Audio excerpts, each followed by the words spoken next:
Most people think that investing is researching companies, picking stocks, and basically gambling. But it's not. What you actually need is a framework to improve your life, of which investing is a key part. I've been investing for 11 years now. I took my net worth from zero to well over £1 million by my mid-30s, and I'm going to show you everything that I learned over that time period, starting with the most fundamental thing that people miss, which is what you actually want from your life. Many years ago, through my employer, I had the offer of a financial advisor to look over what I was doing. I consider myself pretty savvy overall with money, but I was early in my career and there didn't seem to be any downside, so I went along with it.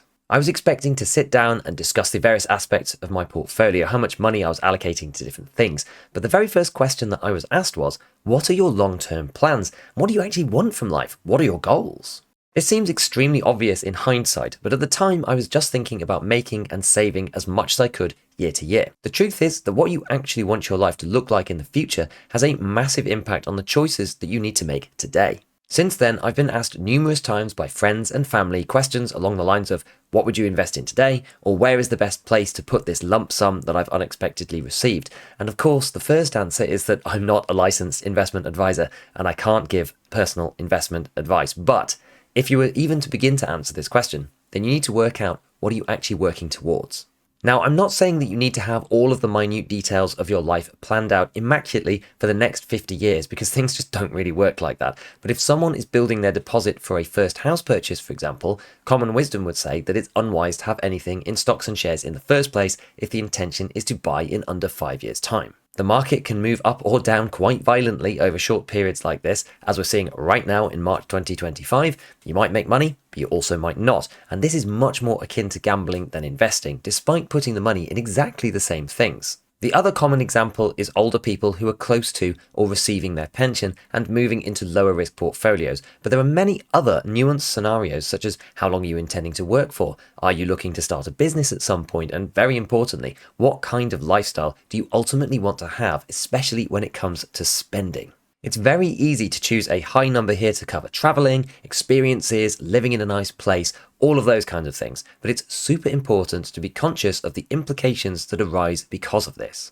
I'm definitely not saying that people whose goal it is to become multimillionaires are wrong. It's just that the more that you want, the more that you'll have to give up along the way for it. This could be longer hours, working more years overall, less flexibility, more stress, less time with family and friends. There is a whole host of different things that you have to accept for the bigger goals, and it's up to you to decide which way to go.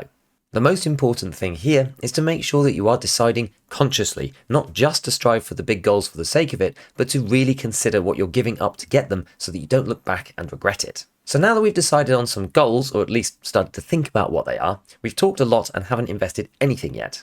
Obviously, you can't start investing unless you have some money. So we have to make money somehow, but we'll also be required to spend it as well to live. Unless you're lucky enough to have a lump sum to get started, this gap between what you earn and what you spend is what will fuel your investments. This is pretty straightforward. The bigger you make this gap, the more that you'll be able to invest over the years. Now, in terms of what we prioritize, we don't need to reinvent the wheel. One of the most digestible guides I've seen over the years is the UK Personal Finance Flowchart over on the UK Personal Finance Reddit, which quite sensibly suggests that you need to target high interest debts before anything else and get rid of them. Debt is like investing in reverse, compounding negatively to take your money away, and although it's not always bad per se, rates of over about 7 to 10% are hard to justify except in very specialist cases. Paying down a debt with a 10% interest rate can be thought of as putting money into a savings account that pays you 10%, because now you don't have to make those interest payments anymore. This is a principle that I like to think of as losing less is making more. In fact, because of taxes, losing less is often pound for pound better than making more money. Put that way, seems like a very good idea to pay down expensive debts first.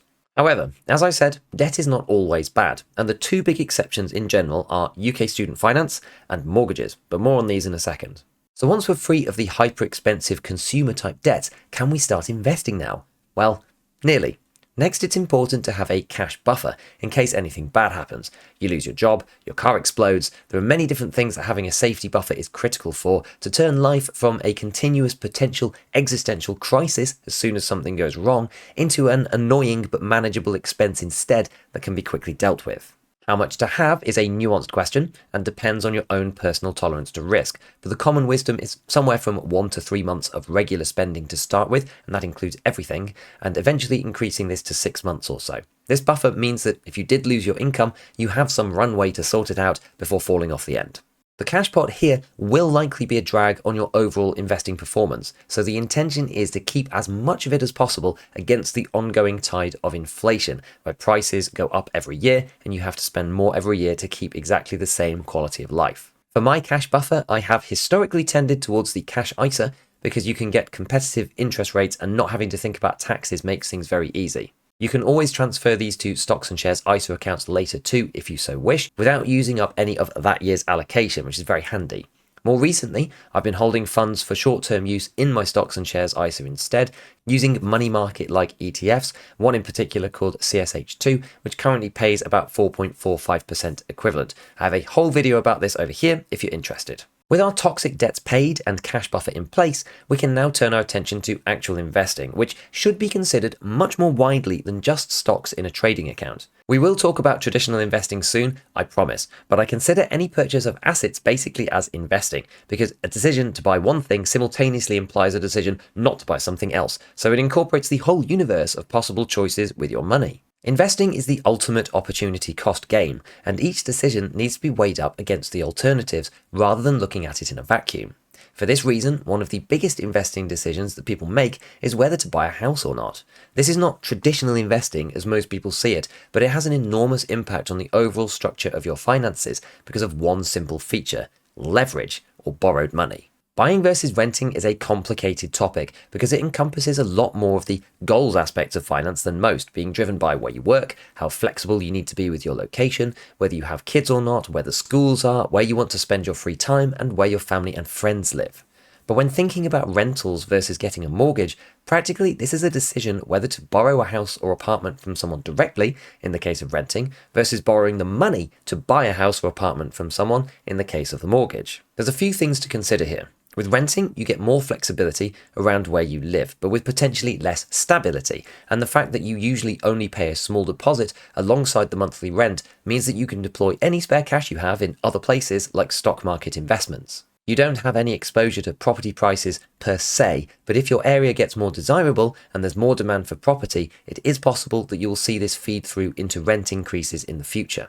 Likewise, you're not protected against inflation either, other than through your income or the other investments that you buy. So if your pay doesn't keep up with the price rises on the rent, then you can find yourself out of pocket. Renting is almost certainly more straightforward than owning though, unless you get kicked out of course if the owner wants to sell. But buying a property that you live in, especially with a mortgage, can have some massive advantages. Although you have to put down a relatively sizable amount of money up front as a deposit, usually 10% as a minimum, this allows you to borrow 90% of the rest to actually own the house yourself.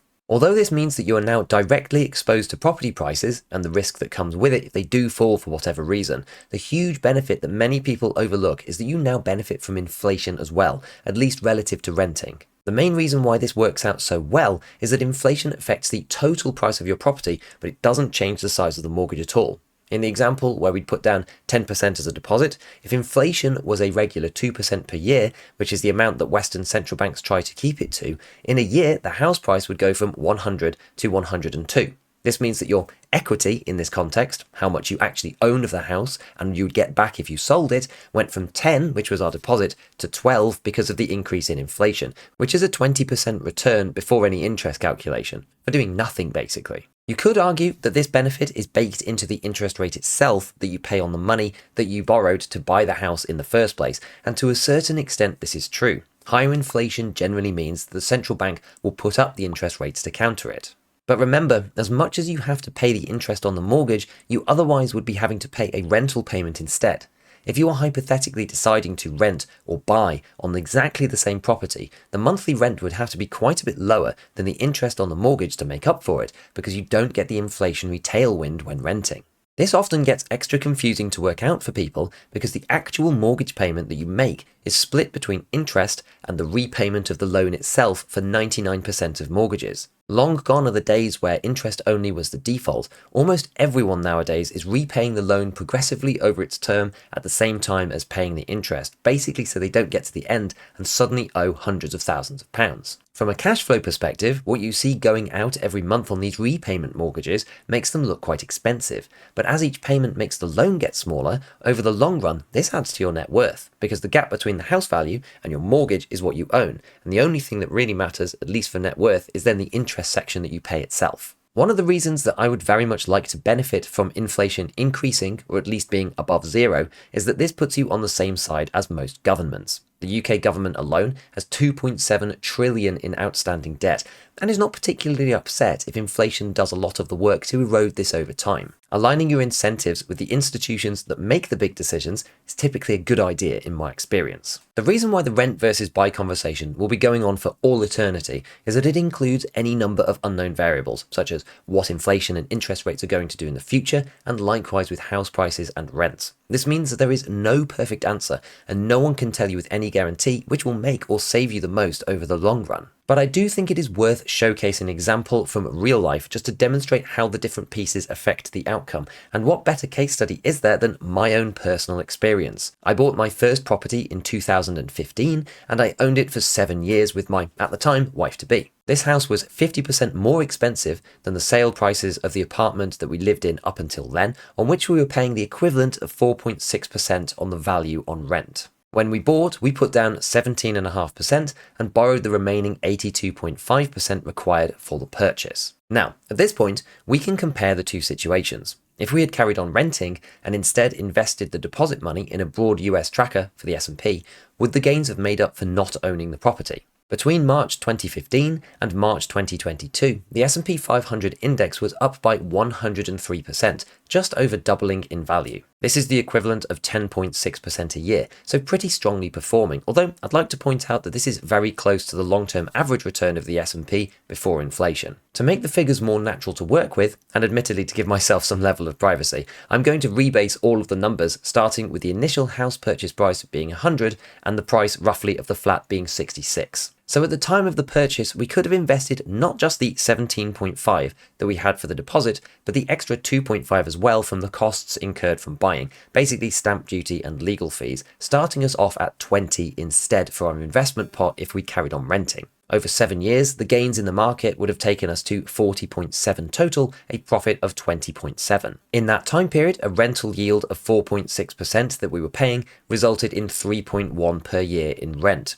Over 7 years, this was 23, assuming that the rent would have increased by only 2% annually. This means that our total gain over the period would have been minus 2.3. The gains in the stock market didn't quite overcome the expenditure on the rent, but they nearly did, which is actually fine, as altogether we would then have basically lived there for almost free from a net worth perspective. For the mortgage situation, what happened in reality is we bought the house originally at 100 and we sold it 7 years later for 130. Although we paid 31.9 in total to the bank over this time, as our rate was only 2.4% on average, the interest part by itself cost us 12.7 over 7 years, with the remaining 19.2 going to pay back part of the loan. This money is effectively ours. This then left us with a 17.2 profit. A healthy profit, given we only put down 17.5 in the first place. But we also can't forget one of the most important and difficult to estimate pieces of home ownership, which is that of costs. I estimate that over the 7 years, between the initial renovation, which was not extensive, we're not developers, but the place did need things like new carpets, a new upstairs bathroom, a new boiler when the old one miserably packed up one winter unexpectedly. Remember that cash buffer we were talking about before? That's what it's for. And finally, an irritating remedial roof repair to actually get it sold eventually. This came to around 6.6 overall. Adding the stamp duty that we had to pay originally takes our expenditure here to 9.1, trimming the overall gains from 17.2 to 8.1. So not only did we live there the whole time, but the benefit of both price appreciation and the interest being lower than the rent ended up beating out the rental despite the stock market performing extremely well. Interestingly, in this analysis, the house price appreciation that would have made these two scenarios identical economically would have been 2.6% per year, i.e. going from 100 to about 120 instead of 130. For reference, the inflation between 2015 and 2022 using the Bank of England calculator was 2.8%, so the fact that the price went up by an equivalent of 3.8% over the 7 years actually doesn't seem that crazy. There are other refinements that you could make here, such as the extra cash in subsequent years you'd have to invest when rented because of the portion that gets funneled into the repayment when servicing a mortgage, but ultimately this is just one specific snapshot of what happened to us. The biggest difference between the two scenarios that I didn't account for is that we ended up living in a house twice the size of our previous apartment that was worth 50% more and with a garden too, albeit much further away from our work. So other than increasing the rent to make it like for like with the house that we actually bought, there's also that intangible quality of life element that can't be put into figures either. So finally, now that we've sorted out the rest of our framework, it's time to look at actual investments. We've talked about the S&P index already in passing, as it's a very commonly tracked benchmark, but there's clearly a multitude of investments out there. Which one to pick? Very broadly, the two largest categories of financial instruments are fixed income and equities. Fixed income generally refers to bonds, which are basically loans, because regular bonds give a fixed amount of interest called a coupon periodically, whether that's annual, monthly, or something else. There are other types, such as inflation-linked bonds that adjust themselves based on the measured levels of inflation over time, but generally speaking, investing in bonds directly is actually pretty complicated, not that straightforward. Bonds are primarily either government bonds, for example lending to the UK Treasury, or corporate bonds, lending to an actual company, and typically corporate bonds pay more, but are more risky because any company could technically go bankrupt whenever, which is much less likely for the UK state, for example. Equities, or stocks, or shares, as the terms are used pretty much interchangeably in this particular context, are instruments that provide ownership of a slice of a company rather than just lending money to them. As a part owner, you're entitled to a share of the profits that the company makes when it pays a dividend, but not all companies pay one, in which case your expected return comes from the hope that the share price itself will increase, after which you can then sell them to someone else. In a very broad sense, equities are usually deemed higher risk than bonds because their prices can move about a lot, but typically provide greater returns over long time horizons of 5+ years than bonds do. Bonds are generally more stable in price, keeping portfolio values more consistent, but usually end up providing lower returns than stocks over these extended timeframes. Equities are easier to buy and sell than bonds on their own, but unless you're a seasoned investor and know exactly what you're doing, you're probably much better off with a highly diversified strategy, at least to start with. This is the reason that indices are so popular in the personal finance world. With anywhere from hundreds to thousands of shares contained within them, you can benefit from the broad trend of the market gradually gaining over time without the significant risks that come from owning individual and specific shares. For the average investor though, it's not feasible to replicate one of these indices all on your own, and this is where the ETFs or exchange-traded funds come in. Both bonds and shares can most easily be traded en masse through ETFs, especially when it comes to commissions. Imagine trying to individually buy 100 different stocks within your own personal brokerage account. It would cost an absolute fortune. So an exchange-traded fund is just a fund, i.e. some strategy involving buying and selling of various financial instruments that is then traded on an exchange. This means that the whole strategy itself can be bought and sold on the stock market, just like an ordinary share. This makes the practical business of buying and selling ETFs extremely straightforward from an investor's perspective, and everything that the ETF does is encapsulated inside the package. So from the outside, you just see gains and losses that it makes, again like the shares in a company. There are two broad strategy types inside the various ETFs, either active or passive. Active management looks much like typical investment funds that you can probably imagine, with a fund manager performing research, picking what to buy and sell with the aim to beat the market. Passive funds, on the other hand, have a specific strategy to follow, such as matching the market by providing the returns of an equity index, which itself is just a collection of stocks with certain rules on how many to have of each type, like the S&P 500 or the FTSE 100. As I said before, I'm not a financial advisor, so I can't give actual investment advice, but the consensus amongst the broad personal finance community is that investing is kind of solved for the average retail investor. As an ex-finance industry professional myself, I've tried my hand at trading individual shares, looking at news, projections, various metrics, and have done well on some and not so well on others, but ultimately the conclusion that I and many others have come to is asking the question, do I have an edge in this market, or is there something that I know or analysis that I can perform that other people do not or cannot outside of just speculation? And in 99.9% of cases, even for very smart, intelligent people within the industry, the answer is actually no. This is the reason that so many investment professionals paid handsomely to invest as best as they physically can on your behalf with huge teams and resources often fail to beat the most basic strategy of invest in everything weighted to how big it is that is implemented by the global trackers. Even choosing managers that outperform is just as hard and inconsistent as picking the stocks themselves. Just because a fund has performed in the past, this is also no guarantee that it will perform in the future, just like a stock. The final nail in the coffin is that even if a manager does outperform, they have to not only do better than the passive fund, but beat it over the top of their fees as well. The decent passive ETFs are almost always more cost efficient than the active ones, which over 10-year time horizons and beyond can have a massive impact on the total return of the funds, with the manager making money regardless of how well it does and you getting whatever is left over afterwards. There are a small handful of outliers, of course, on which many books have been written, investors the likes of Warren Buffett or the hedge fund Renaissance Tech, whose Medallion Fund returned more than 66% a year over the 30 years from 1988, which truly is remarkable. But these cases are very few and far between and are typically actually doing something different to the rest of the market until everyone else catches up. For you personally, the chance that you're going to be doing something this remarkable is overwhelmingly unlikely to be the case, so the tried and true method to invest in index trackers over a long time horizon, practically 5+ years or more, with low fees is often the best strategy. I genuinely believe at this point that trying to dabble around with different investment ideas is a complete waste of time for most people, as tempting as it may be, and unless you specifically find it fun and interesting and it practically becomes a hobby for you, which there's no problem with that at all, your time will be better off spent looking for ways to either make more money or reduce expenses so that you can increase the amount that you have to put in the first place. As someone interested in finance and investing, even knowing this myself, it's hard to avoid the temptation, and I've dabbled many times with different shares and ideas. There's nothing wrong with giving it a go if you really want to, but just make sure it's a small part of your portfolio so that it doesn't overly affect the broad outcome. So if we have settled on a passive investment strategy that we're going to add to monthly with our spare income, which index should we actually pick? This really comes down to personal preference. The S&P 500 is often the first port of call for new investors, and over the last century, the US stock market has averaged 10% returns or 7% after inflation. But we needn't stop there because global trackers exist and are relatively cheap, which helps to smooth out the returns even further in case there is a shift in the ebbs and flows of the global stock market performance away from the US and towards Europe or Asia, for example.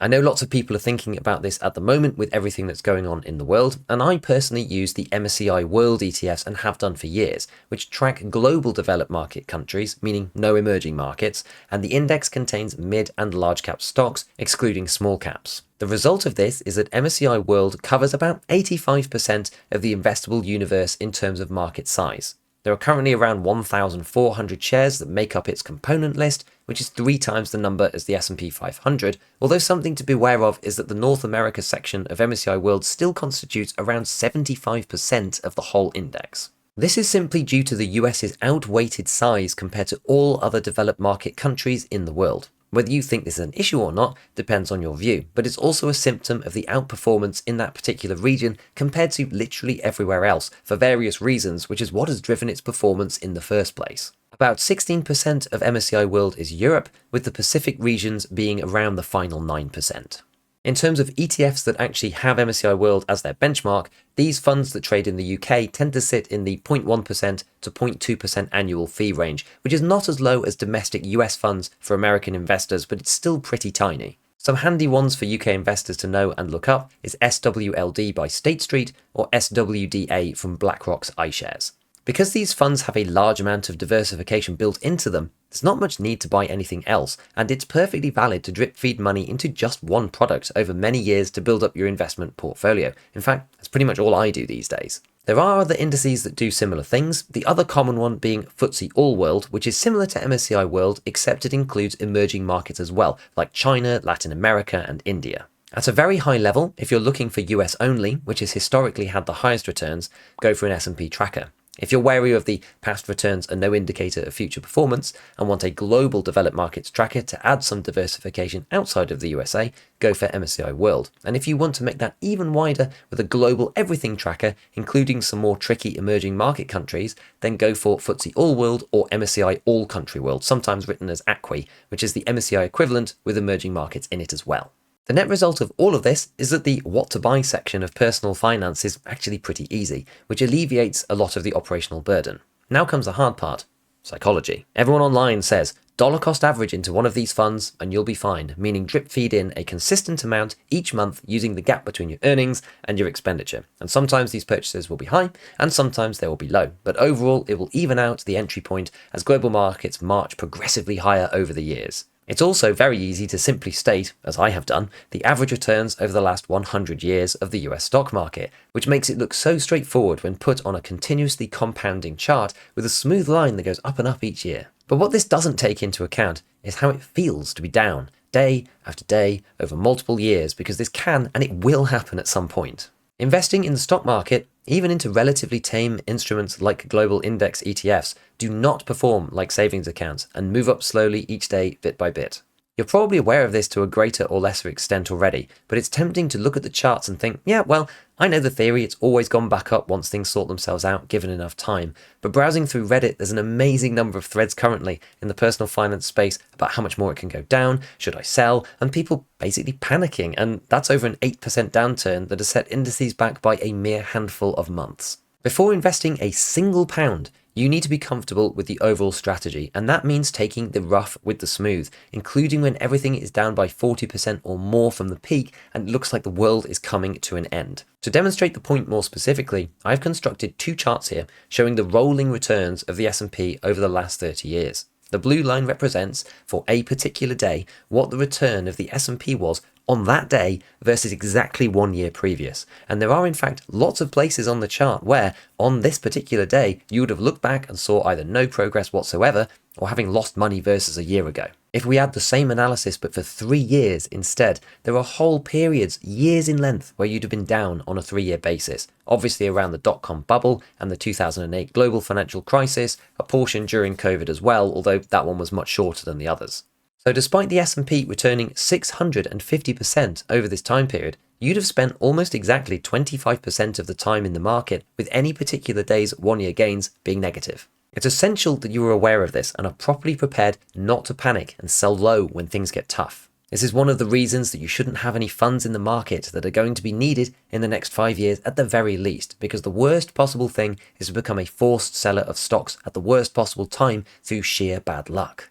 This is one of the only advantages that you have as a retail investor against the institutional guys, is that you don't need to sell and you can just hang on. You don't have a boss for where the money is being invested, and you don't have to report your quarterly P&L to anybody. One of the biggest problems with selling when things get low implies that you know when to buy it back, and we already agreed that even professional investors are not great at this, so you shouldn't try it in volatile markets either.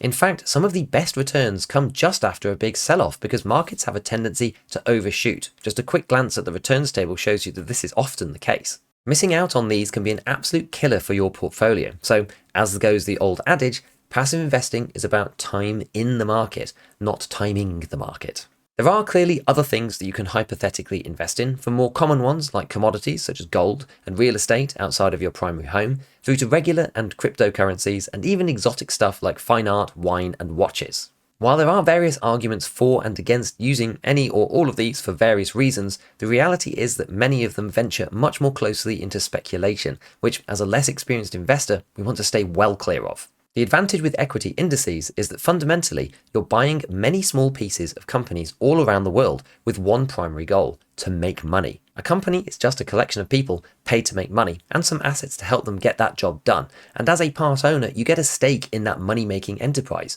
Some companies do well, others fail, some go bankrupt, and some of them become superstar organizations the likes of Nvidia or Apple. Owning all of them allows you to participate in the aggregate performance over time of all of their contributions, which naturally has a strong upward bias simply due to the nature of what a company actually does. Over my 11 years of investing, I've gone right from the basics, full circle through all the complexities that you can imagine, and come all the way back round to a mantra of keep it simple. If you can get the fundamentals right, invest sensibly and consistently, this not only helps to avoid mistakes and frees up your own time massively, but it also turns out to be nigh on impossible to beat, even by the supposedly smartest and most intelligent investment advisors on the planet. So best of luck on your investing journey, and I'll see you next time.